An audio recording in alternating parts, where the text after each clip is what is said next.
Thank you for returning for part 2 of my prog rock show's 10 Proto-Prog albums. If you haven't watched part 1, I suggest that you do so before continuing.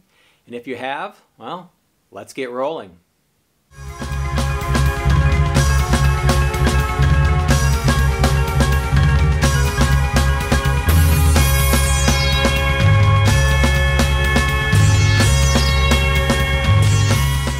The Crazy World of Arthur Brown by The Crazy World of Arthur Brown.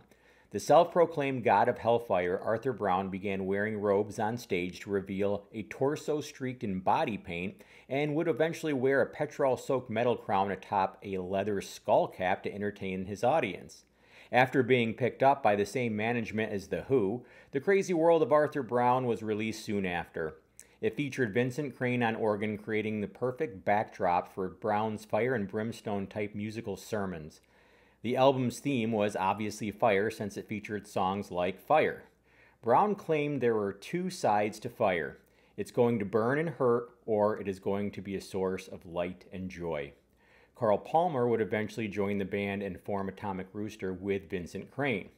Carl had told me personally that Atomic Rooster was originally his band after I mistakenly alluded to it being started by Crane. Brown would go on to create Arthur Brown's Kingdom Come, which released 3 excellent albums in the early 70s. Music in a Doll's House by Family. Family's debut, Music in a Doll's House, would be produced by Traffic's Dave Mason after original producer Jimmy Miller had gotten involved with a no-name band called the Rolling Stones for their little-known Beggar's Banquet album. Mason was brimming with ideas using a cross-fading technique to create what seemed to be a continuous narrative. Also, feedback violins and backwards mellotron were added for good measure. Roger Chapman's voice, Charlie Whitney's guitar playing, and Jim King's sax playing made this an album ahead of its time. Bass player and multi-instrumentalist Rick Gretsch is also known for forming Blind Faith with Steve Winwood, Eric Clapton, and Ginger Baker. As a side note, apparently the Beatles were going to use the same title until Music in a Doll's House cracked the UK's top 40.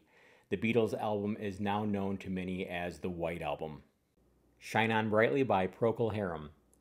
Fame came quickly to Procol Harum when the single A Whiter Shade of Pale was released in May of 1967. The combination of Gary Brooker's vocals, Matthew Fisher's box-soaked organ, and Keith Reid's lyrics made it a top 5 hit in almost every country in the world. Shine On Brightly would be their sophomore album. Although the first side featured a set of strong songs, it was the second side that saw a side-long conceptualized suite that took the listener from the beginning of the universe to heaven in 17.5 minutes. In Hell 'Twas an I was the overall title that was derived from the first word of each of the 5 pieces making up the concept. The band gets high marks for originality and a roadmap for the future of progressive rock. The Soft Machine by The Soft Machine. Like many bands, The Soft Machine came out of the Canterbury scene. This occurred due to a split from the group The Wildflowers, which also saw the emergence of the band Caravan. Originally, the band was a trio consisting of Robert Wyatt on drums and vocals, Mike Ratledge on keyboards, and Kevin Ayers on bass. Their first album consisted of a very unique sound due to Wyatt's vocals, Ratledge having to continuously play the organ without getting feedback due to a fuzz box, and Ayers' out-of-tune bass. All in all, it actually works by allowing one song to play right into the next, creating an almost experimental pop album. The band took a sharp turn into jazz on their third album, appropriately named Third, and would see many lineup changes throughout the 70s. Just like part 1, I would like to include a couple of honorable mentions before we get to the last Proto-Prog album. Those Who Are About to Die, Salute You by Colosseum.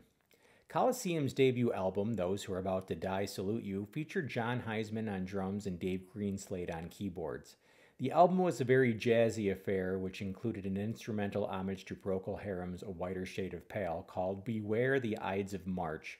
Guitarist Clem Clemson and vocalist Chris Farlow would eventually join the lineup. The Aerosol Gray Machine by Vandergraaf Generator.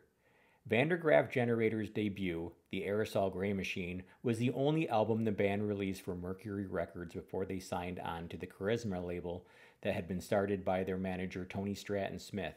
Musically, the band already began to take form, with Peter Hamill's vocals and Hugh Batten's organ. Soon saxophonist Lee Jackson would join and Van der Graaf Generator would be a main player in the prog genre. And for the final album on the list, the Clouds Scrapbook by Clouds. Clouds, a trio consisting of Billy Ritchie on keyboards, Ian Ellis on bass, guitar, and vocals, and Harry Hughes on drums, is definitely the most overlooked band on the list. Originally called 123, Clouds came under the management of Terry Ellis, who would later go on to manage Jethro Tull and Chrysalis Records. Their first album, The Clouds Scrapbook, featured a wide variety of styles including jazz, pop, blues, R&B, and folk. Alvin Lee of 10 Years After even made an appearance on guitar. The album was not quite a concept album, but featured a collection of unified songs based on the band's personal experiences. The band attempted 2 more albums before throwing in the towel.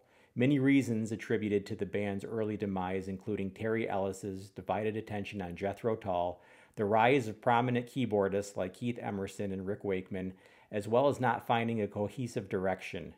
Clouds unfortunately got thrown into the what could have been pile of bands, but left an undeniable influence on the birth of progressive rock.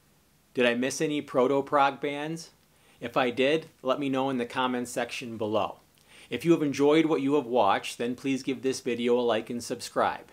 And if you didn't like it, then you are more than welcome to exercise your freedoms and give this video a dislike. Thank you for watching.